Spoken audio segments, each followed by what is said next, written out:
do that. And here we come with the music. The Broken Brain. You can feel free to dance if you feel that it's appropriate.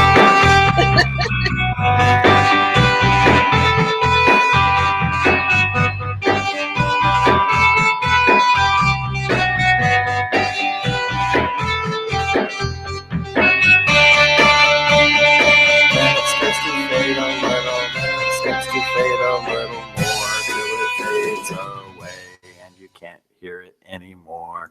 Hey, Brainiacs, welcome to the Broken Brain. This is one of our simulcasts. We're uploading the audio to iTunes and a special secret preview for those of you that are watching the YouTube channel, because this is going to be up before the audio, so you're going to want to watch both. You can play them both side by side. I hear if you mute the video and you play the audio, that crazy things will happen. It's even better if you play Pink Floyd's Dark Side of the Moon album while you're doing that. I'm, of course, your host and psychotherapist for the program, Dwight Hurst. Thanks so much for being here, everyone. This is our, we do at least one show a month about addiction, and that's what we're going to be talking about, addiction in the holidays and how to stay sober. Hopefully, I think that's the point of what we're going to be talking about. I'm really, really, really excited. Our guest today is Shira Goldberg from the Addiction Show on YouTube. Addiction Show fame, I think, is how is on your business card. Addiction Show fame. I'll take it. Tell us all about you and yourself, everything. We want to know it all. All right. So what am I doing lately? Well, I am a recovery/sober coach. I have certification to call myself a master coach, which is so fun. I'm also a graduate student at the University of San Francisco. So a shout out to the Dons. You only know who Dons are if you attend that school. I'm getting a dual licensure. So I'm working toward licensing in marriage and family therapy, and also as a professional clinical counselor. And if that wasn't enough fun, I am finishing my last class so I can get certification as a drug and alcohol counselor in the state of California. So there you go. What is it about people in our profession, by the way? We can never just stop at one thing. We've got to do that. Maybe a key thing? I don't know. I don't know. It seems to be a common theme among the people in my cohort. We always have many plates of spinning, that's for sure. Tell a little bit about your show. I came across your show a little while ago on the YouTube, the Addiction Show, and I was super impressed. And we've been trying to make this happen for a little while, back and forth between each other, both being busy and me not knowing how to tell time. There's been all sorts of obstacles. But yeah, talk a little bit about your show. Okay, well, I think it's been around for almost 3 years now, although I haven't really been too involved with it the past, I'd say, 6 months, just because my schedule is so incredible and my grades are like the equivalent to someone who's training for the Olympics. So I've really kind of just trimmed the fat and just focused on what I can do successfully. And the wonderful thing about the Addiction Show is it's on YouTube. So I have many, many, many shows, probably 2.5 years worth of shows that cover all kinds of wonderful subject matter, like what's addiction. I talk to neuroscientists, some movie stars, some parents. It's just, the one great aspect about the show is it's a conversation. So even though we all have our own biases, I really try to just promote resources that might not otherwise get the notoriety that they so deserve, and to let people know that if something doesn't work for you, try something else.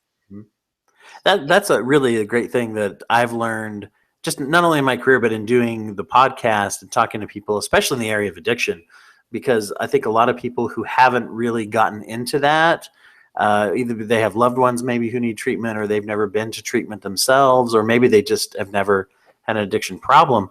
They have one specific idea of what treatment looks like. Mm-hmm. Either have the traditional psychoanalysis idea of someone just laying on a couch, or they have like the 12-step program only, which is a big part of addiction recovery for a lot of people. But Mm-hmm. so many different things, different components. And even if you're doing those things that people do think of, there's so much more to it. And so that's one of the things I think is really helpful about this medium of YouTube or podcasting, to be able to put out this information. And that's kind of where my niche has been, because I was looking for resources years ago for myself, and I couldn't really identify with just AA. It seemed like it worked for some people, but I'm not some people. I'm me, trying to find my own way through, and navigating with one instrument is not going to lead to success. So I had two options at that point. Either something was terribly wrong with me and there was no hope, or there's got to be some other resource that I could tap into and connect with. And for me, that actually was cognitive behavioral therapy. So by being able to just be mindful about my perceptions that are based on my thoughts, of course they're going to change my actions. So that really resonated with me, and I thought that was just the coolest thing going on. So I was like, wow, what is this? And that's what really was the seed that planted the interest for me, to realize that if there's that option available that resonated with me, what else is out there?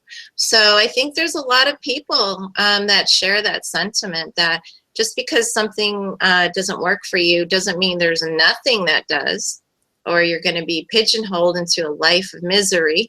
And so I give people like the hope and resources. So it's like a la carte recovery. It's your own individualized recovery, so you pick what works for you. And that's how you own your own recovery. So I'm a real advocate of empowering yourself. So that's actually one of the taglines for Life Ring, which is a secular organization. It's more like a process group, and it's pretty common here in the North Bay Area where I live, and all over the Bay Area. But unfortunately, it's not as prevalent as the AA 12-step model, and that's because everyone keeps promoting the 12-step model. So I'm here to promote alternatives, and anyone can get involved with these. Another one that I really loved, I became a Smart Recovery Facilitator. I even have a certificate. I'm very proud of it. I don't know where it is, but that is totally based on cognitive behavioral therapy. So, that was a way I could extend my appreciation for what worked for me, really kind of solidified cognitive restructuring and how cognitive distortions are ruling my life, and how I can turn that around. And it really became my journey of just seeing what was available, what was out there, and what resonated with me. You really talk about something that listeners of this show will be pretty familiar with hearing me say, which is an individualized approach instead of just a programmatic approach. And I think because substance abuse lends itself to large-scale misbehaviors of lots of people, and because for a long time the medical community had kind of left a lot of the dealing with those things up to law enforcement until they knew what to do and until the therapy caught up with it. You have a lot of programmatic approaches that are harder to individualize. And so I like the new modern approach that people are using, whether 12 steps part of it or CBT, or as is most common, I see both. A lot of people utilize both of those. And really just finding what works for the person in an individualized way, which when you think about it, any other form of treatment, particularly counseling and mental health treatment, is individualized. Absolutely. And also, if you have a good doctor, they will give you options. They don't just talk about bloodletting. That's the way to go, and that's the only way. So it's really important just to be aware that there are options out there. So you can find what would work best for you. I think I lost you for a second, so I'll just keep talking. You'll pop back up. This is the wonderful happenings on the Google Hangouts. Oh, there you are. No, we're good. We had a little digitalization Tron voice going on there for just a second, but we caught up to it. Well, it's the holidays. Happy holidays, everybody out there, and happy holidays. Happy holidays. And as we know, with addiction, there's never a better reason to use a drug or to use alcohol or use any substance at all than to celebrate, except for to console yourself. And the holidays offer both, whether you're trying to use in a conciliatory way or whether you're trying to use in a celebratory way. The holidays will give you lots of opportunities for both, both kinds of intoxication. Yeah. Let's dive into some of the things that we need to keep in mind to be sober in the holidays. Okay, well, happy holidays first and foremost, whatever you're celebrating. I personally celebrate Hanukkah, so there's more latkes involved than liquor, so it's easier for me, knock on wood. There are so many opportunities to do whatever you're focused on. I think that just is kind of true for the day in the life of each of us, but it's particularly within the holiday framework. We are so inundated with commercials. I mean, there's already Christmas trees at stores before Halloween was even over. So it's really not only pushed upon us, but it's also impressed upon us that there are certain things that are associated with the holidays, namely drinking. So we get a false sense of security, so to speak, with what our limits are. It's the holidays, we are always open to wearing more elastic pants around this time. We're more likely to reduce our inhibitions. There's so many things that we have to be aware of during the holidays. So with the misnomer of everyone has friends and family close, some people are just kind of floating around waiting for the holidays to be over.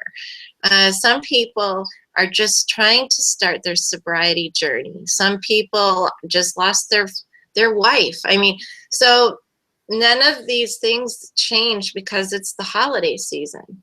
And another aspect too that we really want to kind of address is there's a lot of pressure just in general regarding the holidays. So it's not just reindeers and candy canes. There's a lot of pressure to drink. There's a lot of pressure to go out. Almost every social function or gathering is going to involve alcohol. So there's just a lot to look out for. It's a minefield out there, people. But we're going to talk about a couple of things that you can do to prepare. And once you have a great plan and you can stick with it, it'll help you navigate maybe a little easier. A lot of pressure to have a good time around the holidays, and for someone who has been using addiction or substances in order to have a good time for a long time, that can be a pressure. But there's that other side too, where there's a lot of pressure to make the holidays great for our kids if we have them, or other loved ones. There's a lot of money stress as well, trying to keep up with all of the expectations. And I think that one of the things I know, I was working with somebody on just a thing a few years ago just about holiday depression, because you see this dynamic where people get depressed in the holidays. And oddly enough, one of the things that seems to be at the root of that depression is the expectation that this time of year is different and it should be special. And while that can be a good thing and it can lead to some fun times, if you really are like, oh, everything else should just go away for a while and all my pressures should be gone and I should just be enjoying myself without any efforts, that's not really how life ever works. And so there's not going to be an exception then. But yet people sort of treat it like they expect us to behave that way. Yeah, there's And just it's a lot of expectations, and we have those impressed upon us throughout our entire life. So we have them too, that we want to buy the newest, the latest, techie gadgets for our kids, and 2, 3 weeks later, they don't even care because something else just came out, but you're still paying for, your credit cards off until July, and it's just such a cycle. So there's a lot got it down. If involved. you're getting everything paid off by July, good job. I get everything paid off by December because I'm a Scrooge. I don't give anybody any presents that I can't afford. Everybody gets boxes. You know how little kids rather play in boxes than actually the toy that came with it? So I just decided I'm giving everybody boxes. We're all going to start just playing in We're boxes. going to put that to the test. Yeah. It's a theory anyway. It's a work in progress. So I one of the remember. Well, I had somebody I worked with years ago who told me that when they went to, I think it was Thanksgiving dinner, could have been Christmas dinner, could have been some other thing. It was some family event where there was more liquor than there was food because the family culture, the family system was very based on that's how you celebrate. And they didn't want too much food because it would kill the effects of the ability to become intoxicated. And I've just always thought about that around this time, that pressure doesn't always just come from inside and our Right. own thinking. Oftentimes it's very ingrained in our social support systems as well. Mm-hmm. So there's different scenarios. Some people are alone on the holidays, or their family lives 2,000 miles away. There's some people that their family culture is drink and be merry. So eggnog is abundant. But we have to look at ourselves, and we're doing this show at a great time because the best way to persevere through the holidays, it doesn't look like what's represented on TV, is to have a plan, and not just a general plan. The number one plan that fails is I'm not going to drink. Okay, and that's kind of along the lines where I like to say I'm going to be a princess. So without some concrete action and some specific steps behind that plan, I haven't been a princess yet. So we have to extend that kind of way of thinking when we're really concerned about our behavior and what are our expectations for the holidays, what are our goals, what's our support system, then start figuring these things out now before the season strikes and you are ill prepared. And there's a lot, like you mentioned, family culture plays a very critical and instrumental part in this. So a lot of families are even your best friends. They might not be aware of what you're trying to do. So they're like, come on, have one more drink, have one more drink. And a lot of people I know bar hop. I live in wine country. I coach people in the wine industry in trying to navigate their way to maintain their sobriety when their whole world is wine. Yeah. So if we can do it here in wine country, I'm sure we can do it in other places as well. That's a good tagline. I think that's, it's a weird balancing act. I always talk to people about knowing your triggers, and that's a word we use a lot of times when it comes to addiction, is know which things are going to trigger you. Is there that family party that I go to that I know is going to trigger me? And then there's, on the other hand, where I think part of making a plan is also not obsessing over that. So knowing what the triggers are, but then not just going, and I'm not going to drink, and I'm not going to drink, and I'm not going to drink, and I'm not going to drink. Because then I'm just thinking about drinking. Exactly. That's the same approach as I'm not going to think about something. So what's going to happen? That's all you're going to think about. So that doesn't work.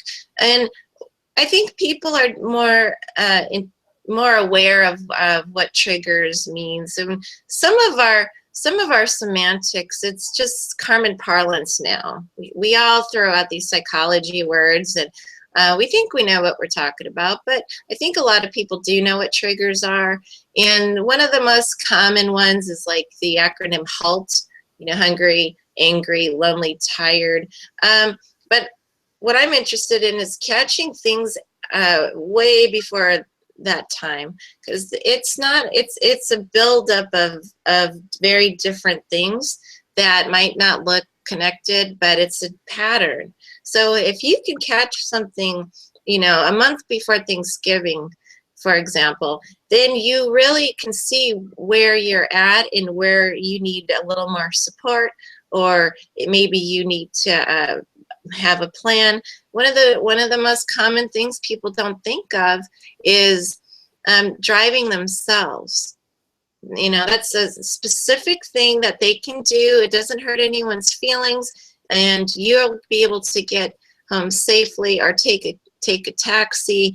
Don't count on someone else, because then they're going to want to stay for hours, and then you're going to continue to drink as well, and then now you're two people that are intoxicated driving. So not a good plan. To get yourself out of the situation, right, when it becomes that way. It's more, you're kind of really talking about being more proactive than just and that's trigger and then fighting with it. exactly, because sobriety is, I'm just here to tell people that are interested in it, it's not just the action of not doing something. You have to replace not doing something, it's a very involved process.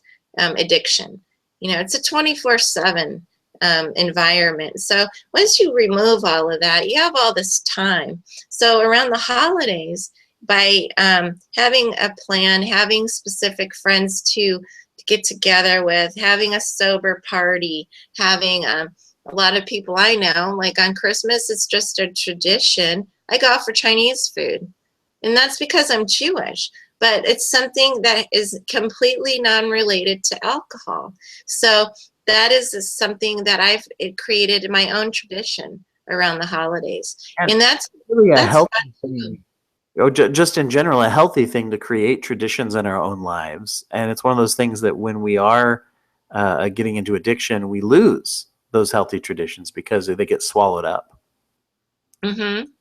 So you can touch base with people that you think you might have a good idea of. Maybe they're interested in not drinking as much this year, or cutting back completely. So you want to know who you're going to be able to connect with over the holidays, or limiting yourself to certain friends, or limiting yourself to certain family, coming up with different ways to include your own traditions. And for me, my tradition is I don't drink during the holidays.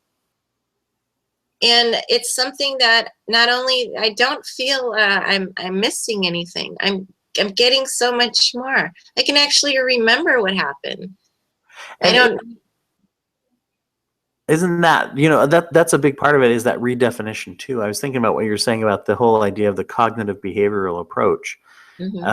When you're working on your own thoughts and your own interpretations of things, every trigger, and this is something I believe very strongly, every trigger really deep down is an internal trigger. Because even if I go to that party that everyone's drinking at, certainly I might usually focus on the party, but what I'm not picking up on is, what am I doing with that information? Yeah, everybody's drinking.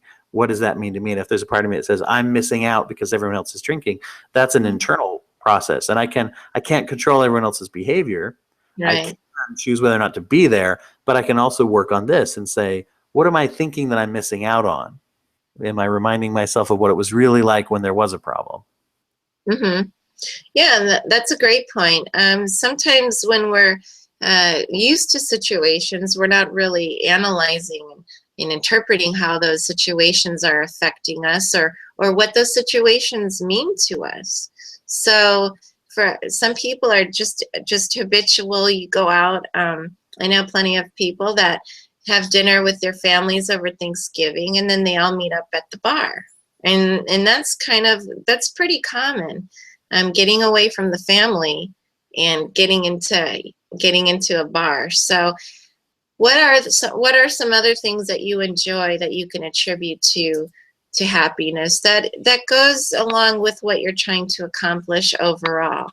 I have clients. I don't believe in abstinence is the only way. And some people can moderate. Some people are interested in not drinking for a certain amount of time. So this could be that time. People have they call it their detox period, or they talk about, they work it through way before it happens, what they're going to do in certain situations. And that's really been coming up quite a bit, actually, in with the clients that I talk to, because they're all in, like 90% of them are in the wine industry. And everybody thinks everybody's an alcoholic, but no one wants anyone to know that they think they might be one too, which cracks me up.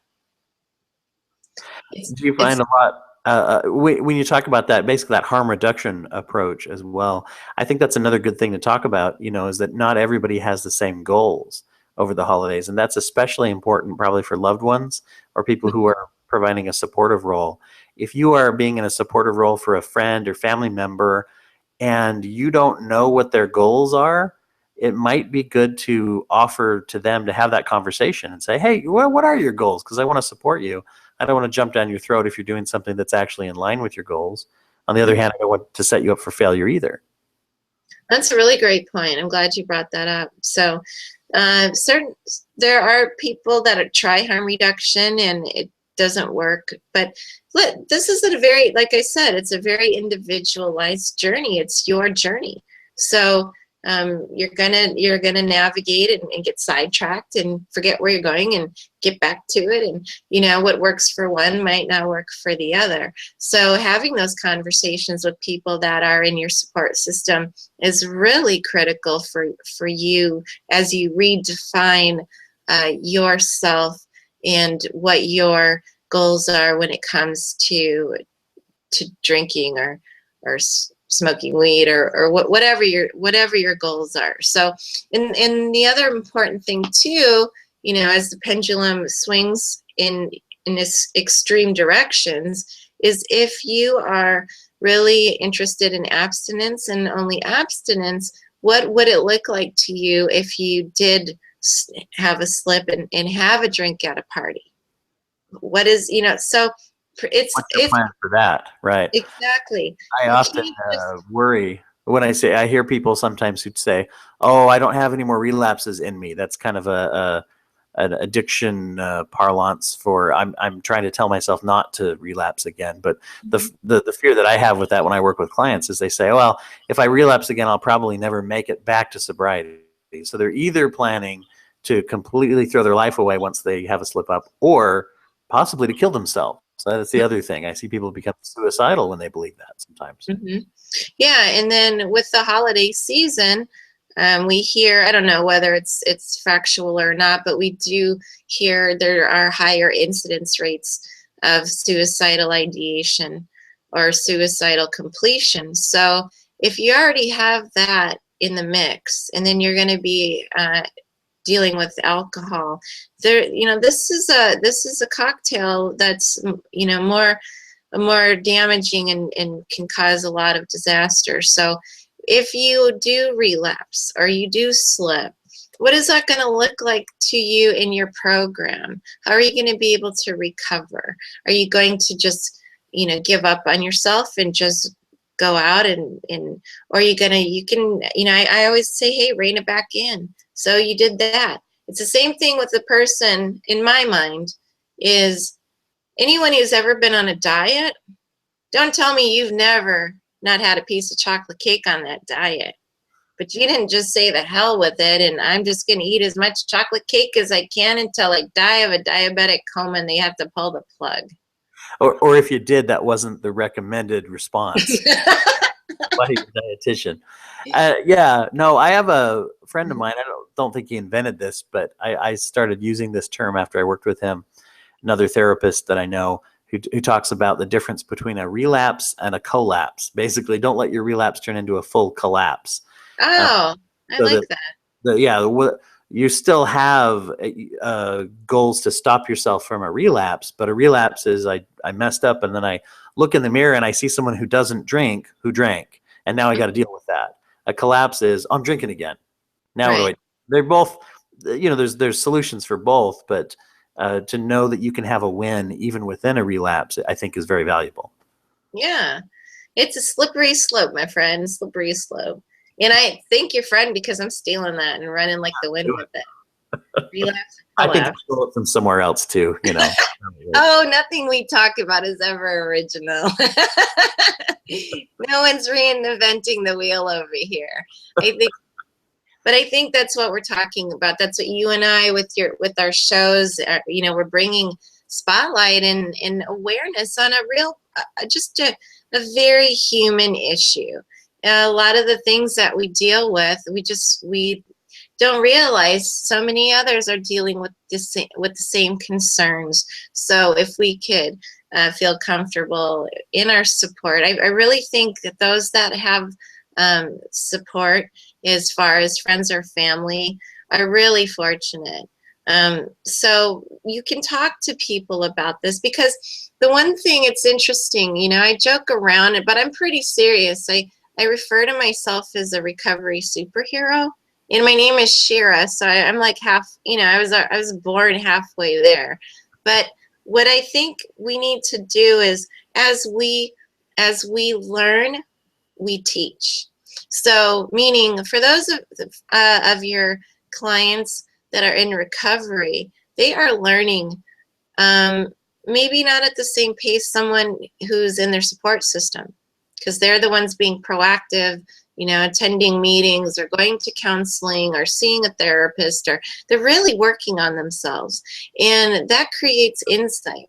So as the person who's interested in reducing their drinking or in complete abstinence, the person that loves them, their support system, they're still at the starting line. So through education, kind of helps them understand where you're at. So that's like what you were talking about, by helping someone, by asking them, what are your goals? How can I help you help yourself?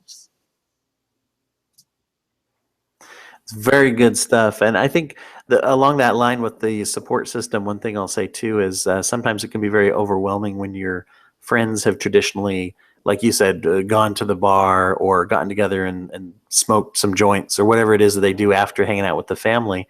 And I'll say that, even people who still recreationally will engage with those things, if they know you've had a significant problem with it and you come to them and say, hey guys, can you just give me a heads up when you're not going to be doing that? Can we do an alternate activity, or can I join you the next day or another time? Because it's really jacked with my life. And if they're like, no, then, I mean, I really have to question and say, I need better friends. I really do need a better support system, because that's not too much to ask. Even if you were just, even if you just hated football and you said, can I come over after the game? No, you watch the game or else. And so you need to believe in yourself enough to build a different support system, because there are people out there who if you came up to them and said, hey guys, we're having a good time, I scored some really good fill in the blank, whatever your drug of choice is, let's go use it. There are people out there who would look at you and go, no, we're having a good time, why would we do that? And they're not necessarily recovered addicts. They're just people who are like, we're having a good time, why would we botch it up by getting high? And having some people in your life that that will support you is really valuable that way. Yeah, that reminds me.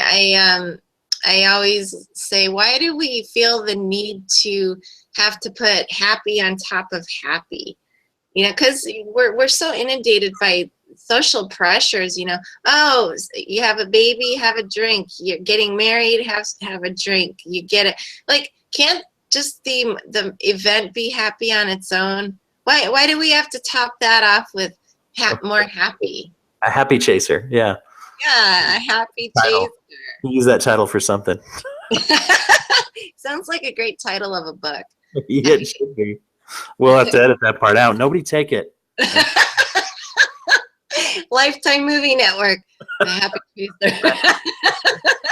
Rom-com. Mario Lopez has already said he'll be in it. So thanks so much. We're about out of time, but hey, what's your website so people could look you up? Okay, so I am the self-proclaimed wine country sober recovery coach. My website is pretty easy. It's Goldberg, BERG, sober coaching, goldbergsobercoaching.com. That just gives you a little more insight into what I'm about. And I think just real quick, when you're dealing with someone who's involved with such intimate and vulnerable aspects of your life in real time, so I think it's important that you kind of know where their with what their background and philosophy is regarding if it's going to be a suitable fit for you. So I'm very transparent, very authentic, and those that are interested in me primarily have tried 12-step models and they didn't feel comfortable for whatever reason, and I just offer something different, and it might stick, it might not, but at least it proves that there are other options out there for you. So that can be important in your journey. And the addiction show, I was really creative with the domain. It's theaddictionshow.com. So you can find all of the past shows. And Dwight, I invite you to be a guest in the near future when I have time to record.